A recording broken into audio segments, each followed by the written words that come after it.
Fala, refrigerista, vai tudo bem com você? Eu espero que sim. Galera, nesta super videoaula de quarta-feira, você vai aprender algo novo. Algo que você só encontra em cursos pagos de conserto de placa de ar-condicionado inverter. E não é qualquer curso não.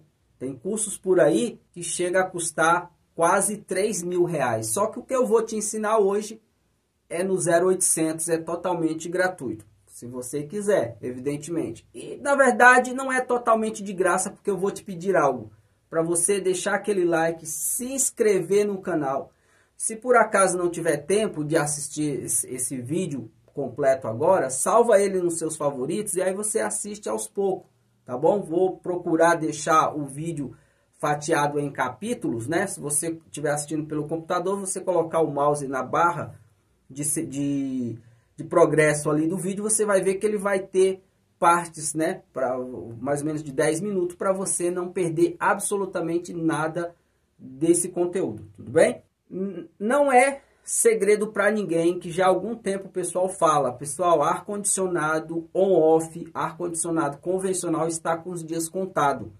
Tem todas as palestras que eu vou, em todos os treinamentos aqui em São Paulo, vocês veem aqui nas minhas redes sociais, no canal no YouTube, que eu estou em vários treinamentos da TCL, de várias outras marcas, e todo mundo fala a mesma coisa. São porta-voz das fábricas. As linhas de fabricação de ar-condicionado on-off está para acabar definitivamente, tá? Não vai demorar muito para a gente só ter ar-condicionado inverter. E sempre que você fala em ar-condicionado inverter, qualquer defeito está relacionado de forma direta ou indireta à placa eletrônica. Mesmo que seja um compressor, mesmo que o problema seja uma válvula reversora, mesmo que seja o motoventilador, mas quem detecta esses problemas e faz com que o sistema pare e apareça um código de erro é a placa eletrônica. Tá? E quando você testa tudo que tem que testar e não acha o defeito, e que você percebe que o problema é na placa eletrônica, aí o buraco é mais embaixo. Se você trabalha com instalação de ar-condicionado, certamente você deve ter uma oficina, né, onde a gente guarda tudo, ar-condicionado em cima de geladeira, frigobar, freezer, seja lá, aquela bagunça generalizada, né? Não deveria ser assim, mas geralmente é assim. Primeira lição que você precisa aprender dessa videoaula. Quando o assunto for conserto de placa, ponha isso na sua cabeça de uma vez por toda. Não se conserta uma placa de ar-condicionado em cima de um telhado, onde está a condensadora. Nem na fachada de uma casa ou de um prédio, na casa do cliente, não. Se você já fez todos os testes que deveria fazer e percebeu que o defeito é na placa e você tem conhecimento para isso, então o assunto é bancada. Tá? E para isso, o que você precisa ter? O seu cantinho para você trabalhar com conserto de placa. Eu costumo falar para os meus alunos, não sei se você sabe, mas eu também tenho um curso de conserto de placa, eu costumo falar para eles o seguinte, que essa área onde a gente cuida das placas é a UTI da nossa oficina, do nosso ponto de ar-condicionado, né? Nosso ponto comercial, né? Onde a gente aglomera tudo que é bom e o que é ruim de ar-condicionado e refrigeração. Isso aqui tem que ser um cantinho reservado, um cubículo, porque aqui você precisa ter silêncio, aqui você precisa ter concentração, aqui você precisa guardar os instrumentos de precisão, que não é igual às ferramentas que a gente, né, faz instalação, furadeira, martelete, chave inglesa, a gente joga tudo lá. Não, isso aqui são equipamentos sensíveis, nem tanto pelo preço, é porque realmente são equipamentos sensíveis que devem ter um lugarzinho especial para eles, tá? Fica essa primeira lição, tá? Se você acha que vai consertar uma placa de ar-condicionado ou identificar um defeito na casa do cliente, como eu já falei, no local onde a condensadora está instalada, pode esquecer, cara, não é assim que funciona, tá bom? Não é mesmo. E nesta videoaula que eu vou te ensinar aqui, você vai ter uma ideia, porque realmente ele tem razão, tudo bem? Uma vez um aluno me falou no privado, porque os meus alunos têm a possibilidade de conversar direto comigo pelo WhatsApp, e falou assim, Luciano, os teus vídeos no YouTube são melhores do que as aulas na plataforma. Eu falei, não, eu entendi o que você quer dizer. Na verdade, os vídeos do YouTube são peixe pronto. Tá? As aulas na plataforma, toda a metodologia de ensino, eu estou te ensinando a pescar. Eu não estou te dando um peixe pronto. Não estou falando quando essa placa der esse código de erro, troca esse ou aquele componente. Isso aí é macete. Tá? Tem circuito que chega a ter 30 componentes. Qualquer um deles que der problema, se alterar, abrir ou entrar em curto, vai dar aquele mesmo código de erro, porque ele faz parte daquele mesmo circuito. Então não é impossível uma placa que tem centenas de componentes, a gente fazer uma aula dizendo exatamente qual componente vai estar com defeito e vai dar aquele problema. Não, porque vários componentes podem dar o mesmo defeito, o mesmo código de erro. Por exemplo, a LG, ela tem o circuito de comunicação da LG, na condensadora e na evaporadora, somando tudo, tem 26 componentes. Qualquer um desses componentes que vinha dar defeito, qual é o erro que vai aparecer? CH05, erro de comunicação. Então, como é que eu posso cantar a bola para você? Ah, estou com erro de comunicação, Luciano, o que que é? Aí eu falo, não, troca o resistor 12 da placa da condensadora, troca o optoacoplador 02 da placa da evaporadora que resolve. Não tem como falar isso.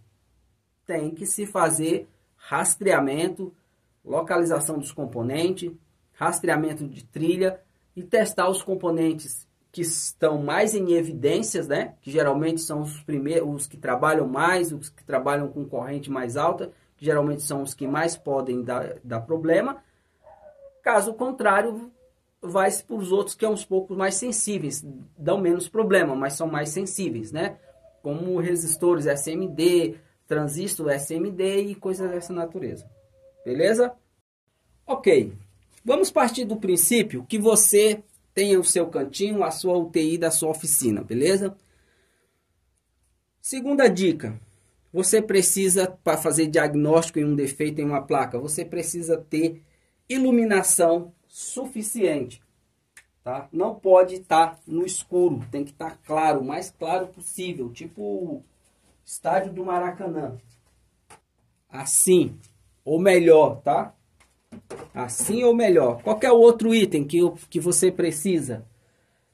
Indiscutivelmente, mesmo que você tenha olho biônico, você vai precisar de uma lupa, tá? Para você enxergar os componentes minúsculos que a placa tem.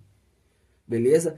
Uma lupa grande, desse tipo aqui, para algumas situações, muitas das vezes para você ter a possibilidade de observar, né? Distante, né? E também, muitas das vezes, você vai precisar de uma lupa menorzinha, assim, ó, que fica na mão, para que você possa verificar algo com mais detalhamento. Só isso? Não, tem mais coisa, tem mais acessório aí. Um outro acessório que eu julgo ser muito importante você ter na bancada é uma lanterna ou uma luminária. Para quê? Vai ter momentos que você vai fazer um rastreamento de trilha e às vezes até mesmo com o multímetro fica difícil. Com a lupa fica difícil você visualizar. E aí a gente costuma usar alguns truques. O que que é? Uma luminária, tá? Ó, por trás da placa, vai te ajudar você a identificar certas trilhas. Percebe, ó? Olha aqui, ó. Que a olho nu você não iria conseguir ver. Tá vendo? Olha isso. Tá? Vai te ajudar demais, além da lupa, além do multímetro, beleza? Outra coisa, falando em multímetro, não tem a necessidade de você ter um multímetro caro, como um Fluke, por exemplo, ou um Icari, outro, enfim, não tem a necessidade disso. É importante você ter um instrumento confiável, tá? Tem alguns componentes de precisão que você vai medir. De repente ele pode dar uma leitura falsa, né? E isso te trazer confusão, né? Um diagnóstico errado, tá? Mas ainda falando de acessório, o que eu julgo ser super importante é isso aqui, ó. Pontas de prova do tipo ponta de agulha, tá vendo? Eu tenho umas aqui, ó, tá?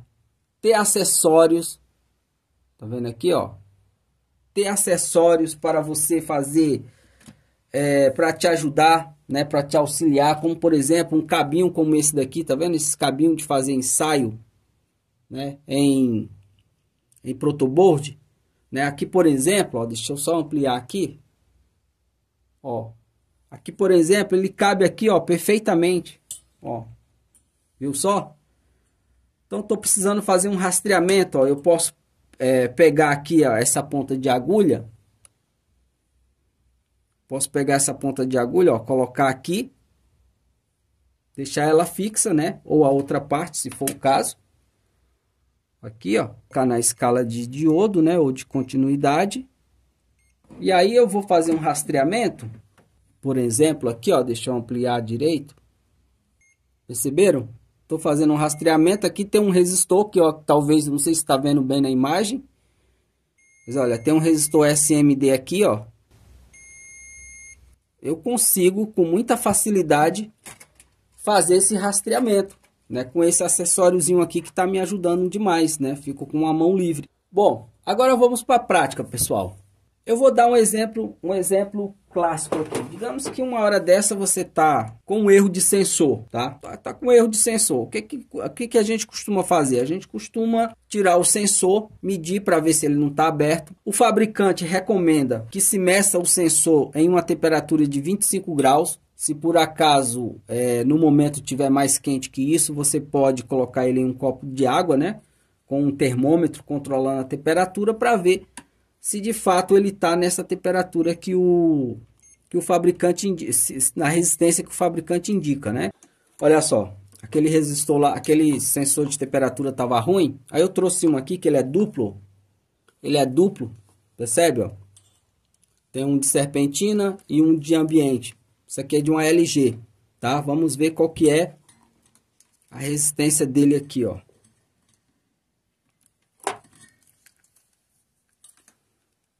Ó, o de ambiente,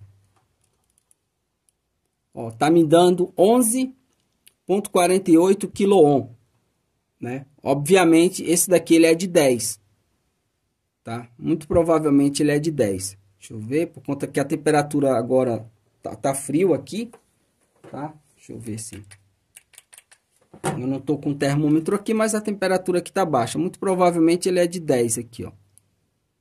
Tá, muito provavelmente ele é de 10. Tá, deixa eu ver o outro.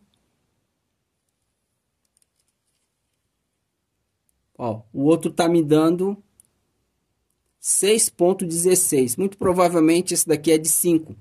Ah, mas por que, Luciano? Você tá julgando ser um de 10 e o outro de 5? Porque geralmente, até hoje eu não encontrei sensor ou termistor com esses valores quebrados. Geralmente é 5, 10, 20, né? 50, tá? Então, por isso que eu digo para você que aqui, esse daqui que tá dando 6,13, ele é de 5, de 5K. Para eu ter essa certeza, devo seguir o que o fabricante recomenda. Colocar ele dentro de um copo d'água com a temperatura 25 graus, que aí ele vai dar a resistividade dele quase que precisa. Tudo bem? Mas digamos que uma hora dessa você está com um erro de sensor. Aí você já fez tudo que aprendeu, né? Você já tirou o sensor, mediu no copo de água a 25 graus, está com a resistência que o fabricante recomenda. Não está com fuga. Você sabe como que mede fuga em sensor de temperatura? Não. Já vamos aprender já. Geralmente, o sensor ou termistor, ele só dá fuga quando é bulbo de metal, que fica em contato direto com a serpentina. Tá? Para isso, você precisa identificar ele, né? Nesse caso, é esse daqui, ó. Então, o que é que eu vou fazer? Ó? Vou espetar aqui. Tá, ó. E vou com a outra ponta de prova aqui, ó, no bulbo dele, ó. Não pode dar nada, tá? Nem apresentar uma resistência em mega não pode. Se mostrar qualquer resistência aqui, se não der aberto, ele tá com fuga, tá? O que significa que é uma das razões também de deixar o técnico de ar-condicionado doidinho, porque ele mede o sensor, tá tudo ok. Só que se for um sensor de serpentina, ele pode estar com fuga. Então, quando ele é plugado na placa, vai dar erro, porque uma parte da corrente vai ir para a terra e o microcontrolador não vai identificar uma temperatura estável, né? Uma temperatura real, então vai dar erro. Beleza? Então, isso aqui é testar a fuga. Não pode dar leitura nenhuma aqui, ó. Tá? Faz com um, faz com o outro também, ó. Aqui, ó. Tá, ó. Pode dar nada. Tem que estar aberto. Beleza? Deixa eu colocar aqui na escala de resistência. Ó. Nada. Tá, ó. Pode dar nada. Não pode dar resistência nenhuma, beleza? Se der resistência, tá em fuga. Ah, Luciano, já fiz tudo na casa do cliente, todos esses testes, consegui dar um copo de água gelada e tal. Mesmo assim, a máquina continua com erro de sensor. E agora? Bom, agora é placa. Não tenha dúvida, se realmente você seguiu passo a passo, né, os testes do sensor, do componente, e tá tudo ok, não tenha dúvida que o problema é a placa. E aí, agora? Como é que faz? Por onde que eu começo a medir? Bom, vamos lá. Eu sei que eu não vou conseguir passar para você o conhecimento suficiente para você resolver um problema desse ou qualquer outro em um vídeo de 20 minutos, 30 minutos, tá? Mas pelo menos já vai ser um começo. Primeira coisa que você precisa entender é o seguinte. Aqui nós temos dois terminais aqui, ó. Aqui são 3 sensores, tá? Deixa eu ampliar aqui. Ó. Aqui tem um sensor duplo, que são 2 sensores, e mais um separado, que geralmente o separado é o da descarga do compressor. Esse duplo aqui, um é de ambiente, que fica atrás da condensadora, e o outro é de tubagem, que fica próximo à válvula eletrônica de expansão ou capilar. Então, eles têm junto aqui. O que você precisa entender aqui? Que como o sensor, ó, perceba que ele tem 2 fios, certo? Ó, tem 2 fios aqui, ó, 2 terminais. Então, ele vai em um terminal. Um desses terminais recebe uma tensão, que normalmente é de 4,5 volts. Tá? Essa tensão passa pelo resistor variável, que é o sensor de temperatura. O termistor nada mais é do que um resistor, só que ele varia, né, a sua resistência para mais ou para menos de acordo com a temperatura. Passa por ele e retorna. Quando ele está aqui, ó, a tensão, a corrente foi, passou por ele, aqui, ó, a corrente foi, a corrente saiu, entrou por um pino, passou por dentro dele, retornou pelo outro pino e ele vai para onde? Lá, nesse caso aqui, ó, ele está escondidinho aqui, ó. Aqui, ó, no microcontrolador. Tá? Agora, uma coisa que você precisa saber. Pode acontecer. Lembre-se que eu falei que vai uma tensão aqui de 5 volts, geralmente, 4,5. Pode acontecer essa tensão não existir. Por quê? Porque o regulador de tensão que atende esse terminal pode estar danificado. Pode ter alguma trilha rompida do regulador de tensão até esse pino aqui de alimentação. Já testou o sensor? Está tudo ok? Ok. Pode acontecer também o outro terminal que vai até o microcontrolador, daqui para cá, ó, ter algum componente aberto, alterado ou em curto. A gente já vai saber quais são os componentes que podem apresentar esse problema. E outra coisa que você precisa aprender. Não tem como você bater continuidade direto daqui, ó, até aqui. Por quê? Porque nesse trecho existe componentes, existe resistores, existe transistores, tá? Que impede que dê uma continuidade. Por isso que talvez em algum momento você já deva ter tentado e não conseguiu achar esse pino aqui no microcontrolador. Por quê? Porque no caminho tem resistores. Vamos ver? Olha só. Tá, Luciano, como é que eu acho... como é que eu faço esse rastreamento dessa trilha daqui até o microcontrolador? Para ver se a trilha não está rompida, para ver se esses componentes não estão alterados. E quais são esses componentes? Vamos lá então. Vou pegar aqui o meu multímetro. Coloquei ele na escala de diodo, né? Ou, né, na escala que bipa, né? Que tem esse símbolozinho aqui, ó. Tá? E faz o teste sempre, tá, pessoal? Por quê? Porque às vezes ele pode... O cabo tá ruim, alguma coisa, tá bom? Então, ó, tá? Então, eu vou fazer um rastreamento aqui. Olha só, isso daqui é um regulador de tensão. Esse daqui, ó, esse componente aqui é um regulador de tensão. É ele que atende esses três terminais aqui. Lembra que eu falei? Que os três terminais, o sensor tem dois terminais e um deles recebe uma tensão, geralmente de 4,5 volts, que é esse pino, um desses pinos aqui. Então, se eu tenho três sensores, esses três pinos, um pino de cada sensor, vai ter que estar alimentado. Tá? Antes de energizar a placa, eu vou ver se porventura não tem alguma trilha rompida, ó. Presta atenção aqui, ó. Ó.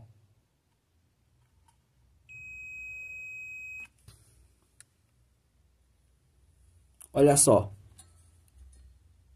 Detalhe, sempre que você não reconhecer um componente, no corpo do componente tem um código, uma descrição que a gente chama de datasheet. Você vai no Google, coloca esse código e vai te dar exatamente a função de cada terminal, tá? Porque geralmente a gente conhece regulador de tensão de uma outra forma, né? Com três terminais, do tipo PTH, né? Que atravessa a placa. Esse daqui é um regulador de tensão também, beleza? Quanto que ele é ainda, até agora não vem ao caso porque a placa está desenergizada. Estou fazendo testes a frio, né? A gente costuma fazer. Mas eu sei, ó, que esse terminal aqui, ó,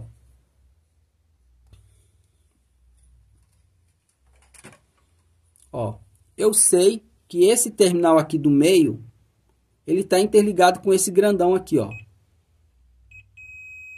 Isso eu sei. Ok? Então, o que que eu vou fazer, ó? Vou procurar aqui aleatório. Ó. Percebeu? Está ligado, tá interligado com esse, ó. Está interligado com esse e está interligado com esse.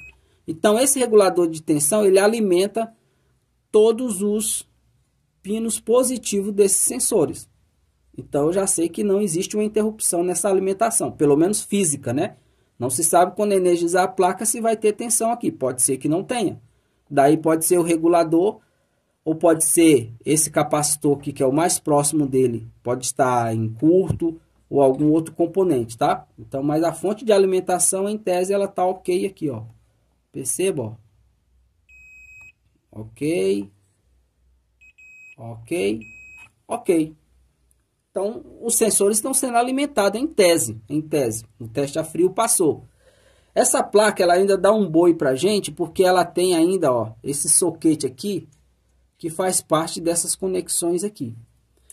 Como eu falei para vocês, por que que você não pode tentar achar uma trilha direto? Por exemplo, daqui até aqui, ó, no microcontrolador. Por que que eu não vou conseguir? Porque no caminho vai ter resistor, tá? A gente já falou nisso aqui, ó. Deixa eu mudar aqui o ângulo da luz, que não tá legal não. Pronto, agora eu acho que melhorou. Vamos lá de novo. Vamos ver qual o caminho que esse terminal aqui, né, como exemplo, tá vindo parar. Ó, daqui eu sei que eu já identifiquei o terminal de alimentação. Agora eu sei que o outro vai ter que vir parar aqui, ó, no microcontrolador. Para isso eu vou ter que ir rastreando ele. Aqui de cara, ó, se vocês observarem, não sei se dá para ver. Ó, reparem que aqui, ó, eu tenho alguns resistores, tá vendo? Um deles, ó, está conectado, ó, diretamente com esse terminal, percebe? Se eu tenho um resistor, ó, de um lado, o outro lado vai para algum outro lugar, ó. Essa placa ainda deu uma colher de chá, ó, porque ela tem esses outros pinos aqui grandões, ó, que serve para você trabalhar ele com mais tranquilidade, beleza? Vou continuar o rastreamento. Vou continuar do outro lado do resistor, tá? Do outro lado do resistor e vou ver aonde que ele vai parar, ó.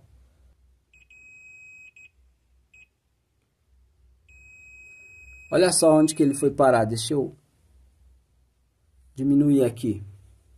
Olha só. Desse resistor aqui, olha onde que ele tá parando aqui, ó.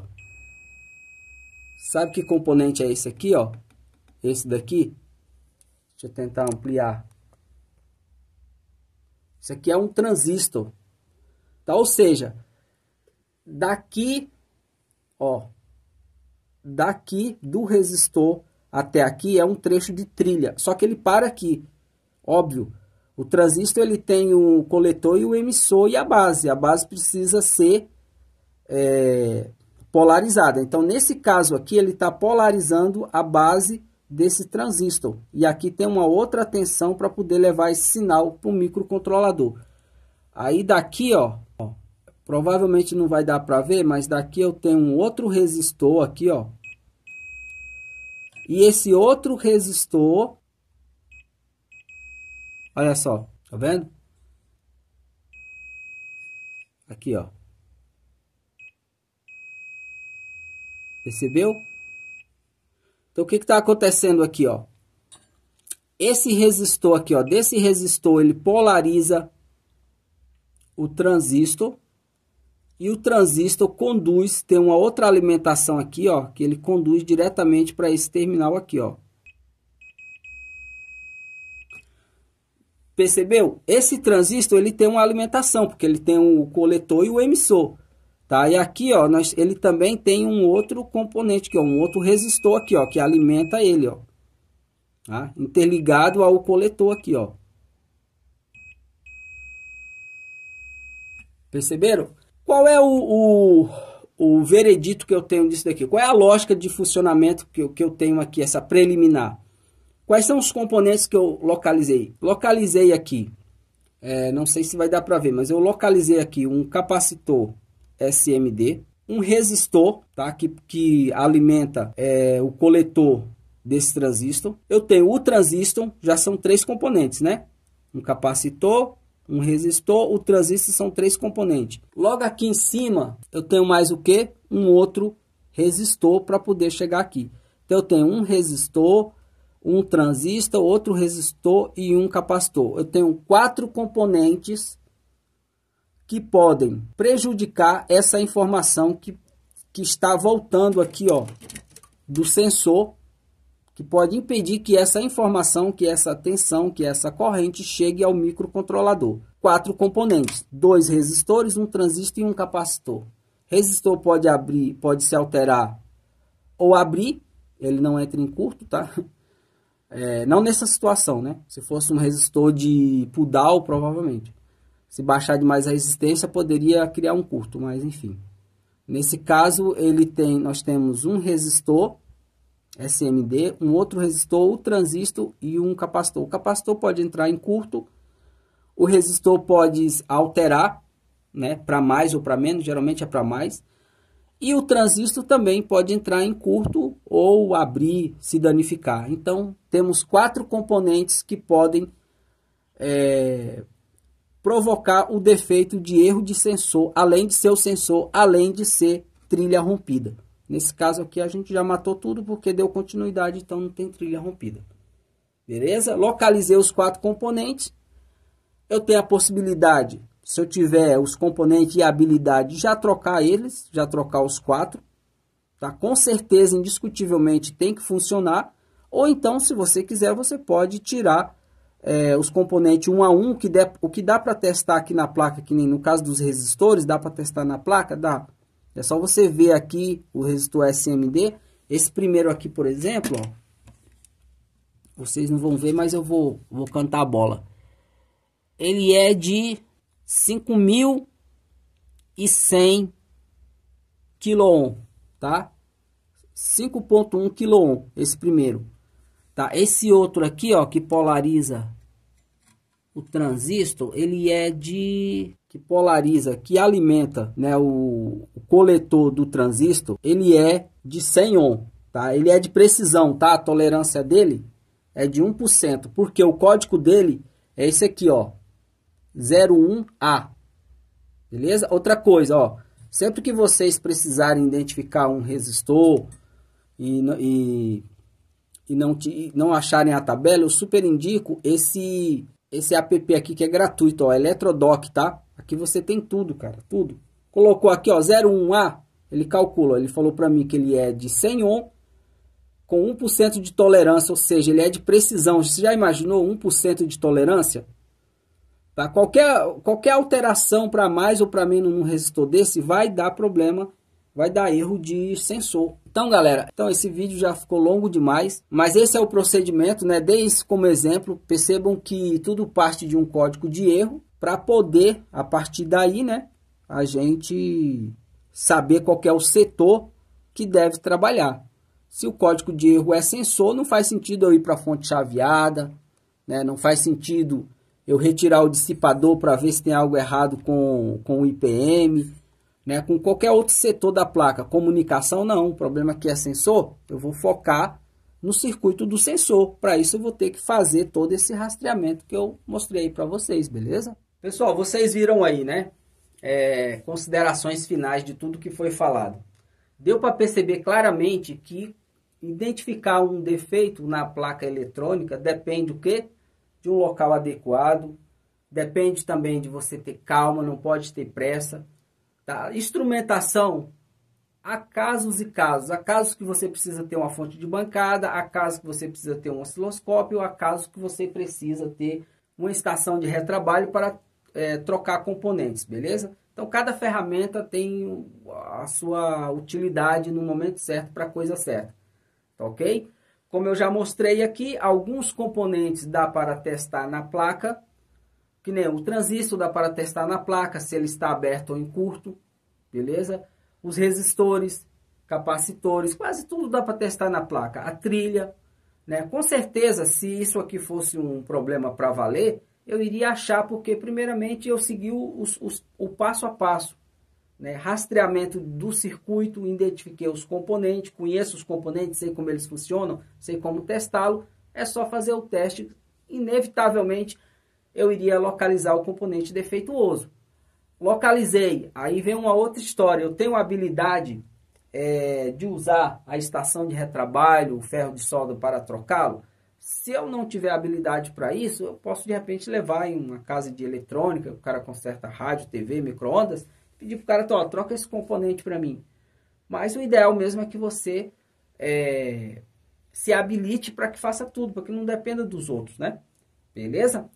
E se você gostou dessa videoaula, você quer se especializar em conserto de placa de ar-condicionado, através de 230 videoaulas como essa, aulas práticas na bancada, desde o básico até o avançado, é o primeiro link aqui na descrição. Vou deixar ele também em destaque aqui no primeiro comentário. 2 anos de acesso, grupo de WhatsApp, contato direto comigo. Qualquer dúvida que você tiver sobre as aulas, pode me chamar de segunda a sexta no horário comercial. 2 anos de acesso, já falei, tem certificado. E o melhor de tudo, o valor do curso completo não chega a ser uma parcela do curso que muitos vendem por aí, nem é lá essas coisas. Tá? Ou seja, com menos de uma parcela do curso da concorrência, você paga o meu, ainda sobra dinheiro. E ainda pode pagar em 12 vezes se você quiser no cartão de crédito, tudo bem? O link está aqui na descrição desse vídeo. Falou, abraço.